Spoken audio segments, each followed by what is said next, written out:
Poems, Chapter 12. Her Body. Now that's different. That's something to look at.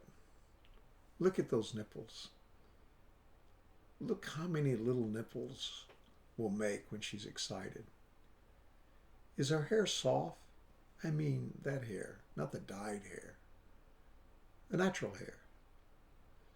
If she were lying down and her legs are up, could you see her lips? Would they be bright red like in the pictures or pink? She's really soft. And in the dark, finally, that's all you look for. Soft, warm, moist, and willing to be pleased.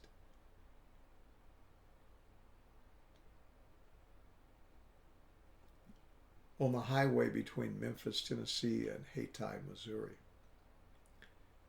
They drained the lowlands on both sides of the levees, and they plowed the fields into 1,000,000 rows an acre. And then in the middle of the fields, they built small frame houses. And they backed their tillers and their tractors and their plows against the houses like tanks set to defend a fort. And in the fields, they grow feed to feed the stock that feeds Americans their ham and beef.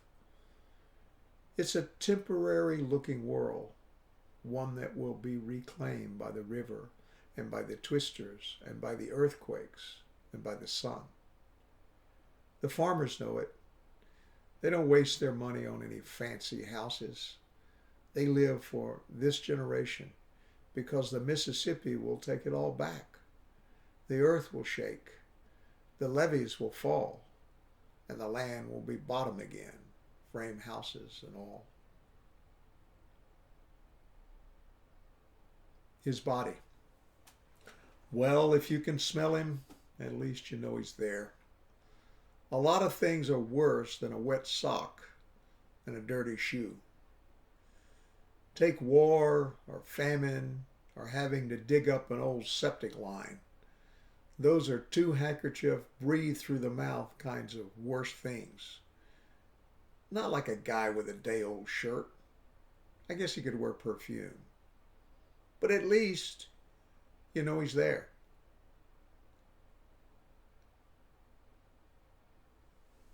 Growing pains. Hurting, then talking, then not hurting as much. Looking for the good intentions and for the rainbows and for the hugs that follow the hurting. That's what we want.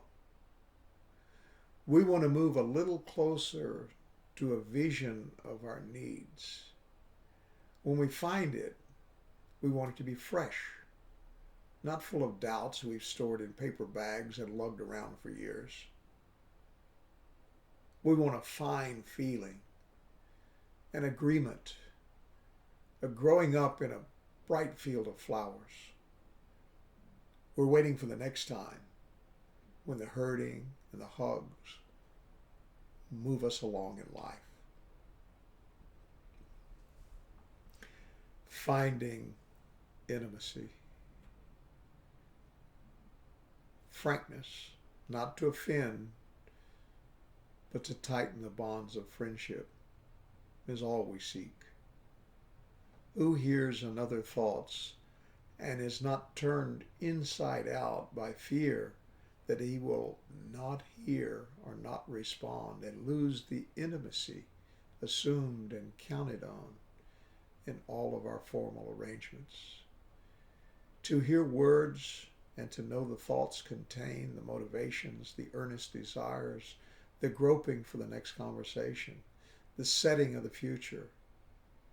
That's the desire. It's never just words. Everything counts. The last glance, the way you move your hands, everything, to the last breath. Sweet tooth. I really like jelly beans. I like the way they sound when you scoop them out of the bin and pour them into the white bag. Each one is a different color to show the flavor, so you can pick them out while thinking about the different fruits you're going to taste. one at a time. No rush. Each one is a little different. Each has its own character. Even the black ones and the green ones are grand if you put them in the right order. They tingle in your mouth and they say, "How about that, Jack?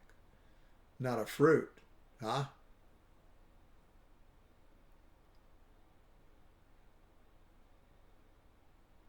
Just today. I feel good today. At least I feel the need to say I feel good today. I read that I was walking backwards into the future. My past spread out before me as an example of the evil men do and the tearing of the fabric of life. I don't care. I still feel good. It's a physical thing. It's like a shower. The water's warm. There's no rush to go. I hold up my head and draw steam through my nose. I remember the night a man knocked on the door. I answered and sent him away. Later he was arrested. He was desperation I avoided. Someday he'll come again, and I may suffer. But today I feel good. Today's a warm shower. Kay. She always came to me, her tail wagging, and she put her nose in my hand so I could pet her. She lied down and rolled over for me to scratch her belly. She had 5 litters, all perfect.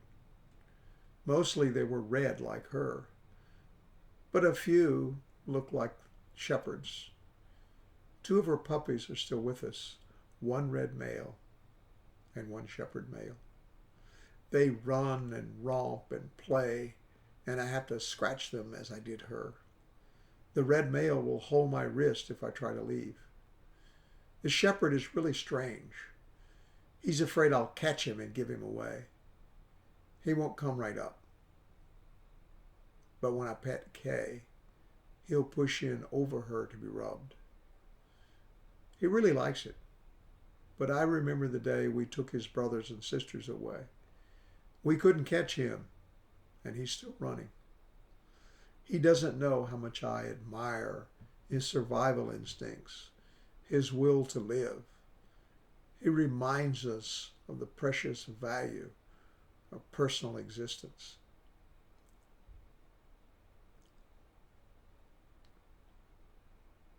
Kay Dehaney.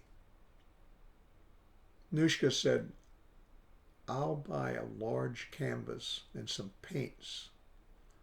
I'll pick the daisies, a big bunch with long stems. You can take as long as you require. We'll hang the picture in our room. I'll look at it and I'll think of Kay." I remember when she died. They dressed her in a dark blue dress of dotted Swiss. They put a bunch of wildflowers in her arms. It was so beautiful. I wanted to wake her and talk. We still had not finished our conversations. There were things we still needed to share. There was love left unfulfilled. When I see the October daisies, I think of her. I still see the wildflowers in her arms.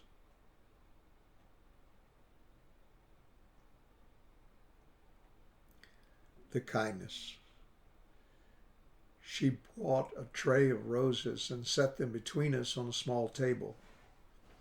They were tightly closed, fragrant, dark red. As we talked, the petals opened. The sweet smell laced the air. We spoke of love rekindled, of fear, of washing the past away. She thought of what could have been. Then sadly, pensively, kind love found words. Words hard to say. Words that sink your heart. Noble, full of selfless acts that make you the other. Their love was made without embrace, with the benediction in a solitary heart. Kissing. I know kissing is best. It's the before and after. It's the way you know how it will feel. It's warm and moist and surrounding. It fills you up. It consumes lovers. When it's over, then kissing is the soft touch, the confirmation, the gentle rest.